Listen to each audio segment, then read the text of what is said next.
Hey guys, it's Natasha and welcome to Natasha's Creations.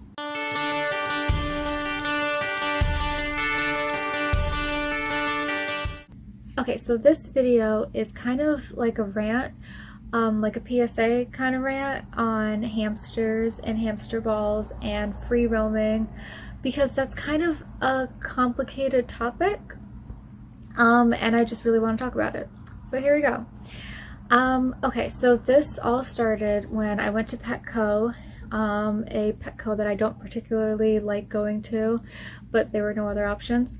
And I saw that they were doing a hamster ball derby, and only certain Petcos in the country were doing it. It wasn't like a national thing, but this one was, which I wasn't surprised about. And first of all, they were having it at 12 noon, which is like the middle of the night for a hamster. Most people know that hamsters are nocturnal. Actually, they're technically crepuscular. Well, some of them are, and some are nocturnal. Depends on the specific hamster and whatever research you're reading. But crepuscular means that they are active and awake at dawn and dusk. None of them are diurnal, which is like what people are, like we're awake during the day and we sleep at night. So waking your hamster up to take them to a hamster derby in the middle of the day is just cruel. Waking a hamster up during the day can really stress them out, and if you do it regularly, it can mess with their sleep cycle and make them sick. So it's definitely not a good idea. The only reason you should be waking your hamster up during the day is if there's some kind of emergency or you have to take them to the vet. But yeah, a hamster ball derby is not an emergency. It's a waste of time. Second point is that hamster balls aren't generally considered safe. I mean, in America they are, but most countries don't approve of hamster balls because they are just like this little enclosure where the hamster can't really escape. It can like run around and hit walls or fall downstairs. It doesn't really have like a good spatial awareness when it's in a ball, and there's also nowhere to put like a water bottle or any food. I mean, I guess they can keep their food in their pouches, but yeah, hamsters need access to water. That's a basic living creature necessity. There's also nowhere for them to go to the bathroom. So yeah, hamster balls really aren't okay. I mean, like you can, I guess, put them in there for like a little bit, but like it's free roaming is better. Also, I mean, they have air holes, but they're not that great. Like, they're not out in the open getting like fresh air. They're like in a plastic ball. So yeah, I don't use hamster balls. I did used to put Hamtaro in one a couple times, and he actually really seemed to enjoy it. But I just wasn't really comfortable with it, so I stopped, and he really enjoyed free roaming a lot more.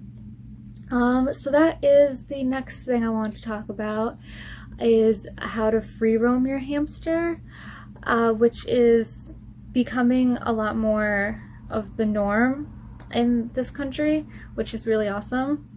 But it has to be done right because it can also be kind of dangerous. The first thing you really have to do is make sure that the room that you put your hamster in is hamster proof. So like make sure that like any holes in the wall are covered up, no vents, and like nothing that they can escape from, because if they can, they definitely will.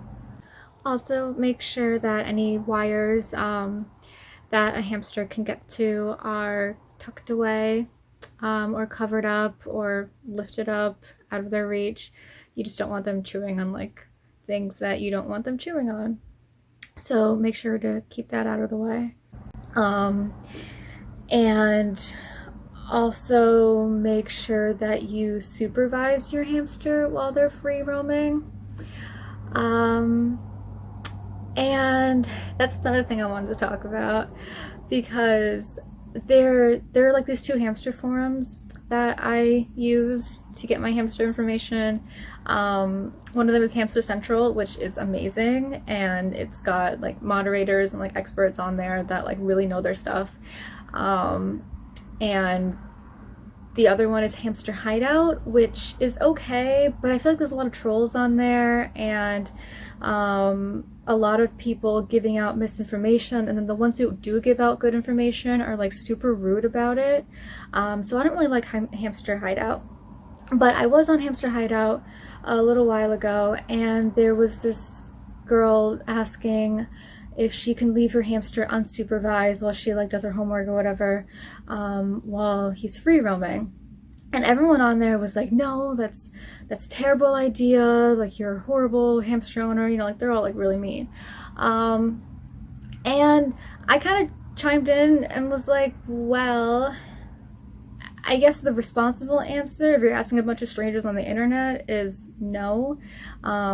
Because in general, like, you should supervise your hamster when it's not in its cage. But I have done that with Hamtaro, let him go unsupervised. But there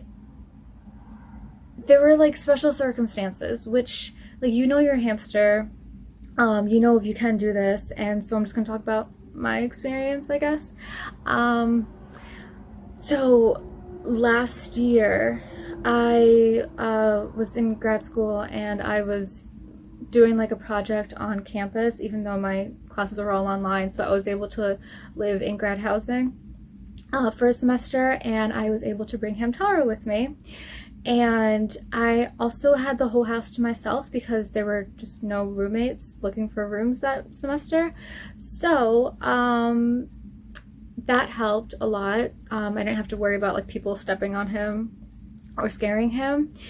And the first like month or so, he was completely supervised when I was letting him free roam in my room. But then I realized that like there was nothing that he could get into there, so I let him do whatever he wanted on his own.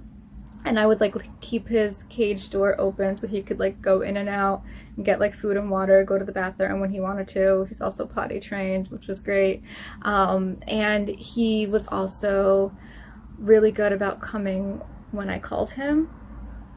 Hi, sorry, my phone ran out of memory. Anyway, so yes, he was also really good about coming when I called him if he was like stuck somewhere that I didn't want him to be. So that also helped. And he was also unusually large for a male Syrian hamster, or I guess a hamster in general. So that helped because he could never really get lost. Like, I could find him pretty easily. And yeah, that really worked out for him. Also, he like hated being enclosed, so even like in my bedroom he would try to escape like through the door. Very aggressively tried to like scratch at the door whenever he wanted to get out of my room. So eventually what I did was I got like a hamster playpen, and I put it in the hallway so that he couldn't get to like the bathroom and the kitchen, but he could go between my room and the living room.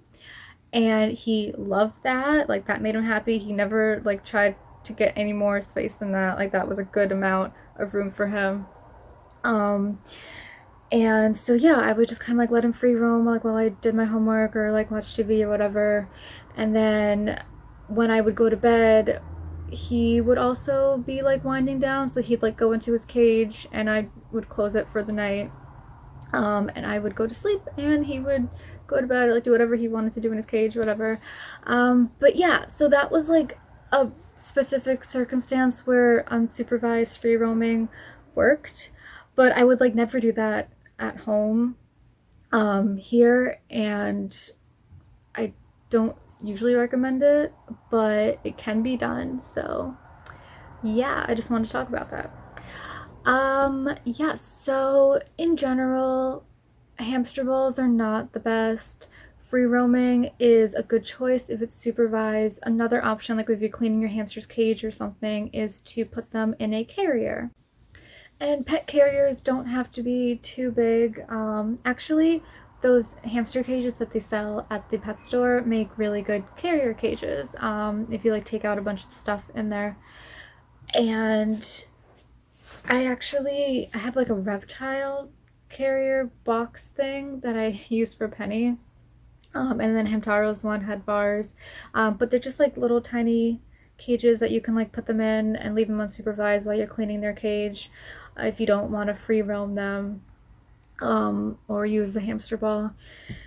So those are your three options for hamster outside of cage time, which is also super important. Most hamsters do like to come out of their cage at least once a night. Some of them, every once in a while, like Penny never really likes to come out. Hamtaro wanted to come out of his cage like almost every single night, but some nights he was perfectly content staying at home. But yeah, it adds stimulation to their lives, and gives them something to do besides sit in their cage all the time. So that's also super important to know if you have a hamster. And yeah, I think my rant is over. I just like really wanted to get that off my chest and talk about hamsters. So thanks for listening or watching, whatever you did with this video. And I will see you in another one. I think I'm working on like another Penny video. So stay tuned. Thanks. Bye.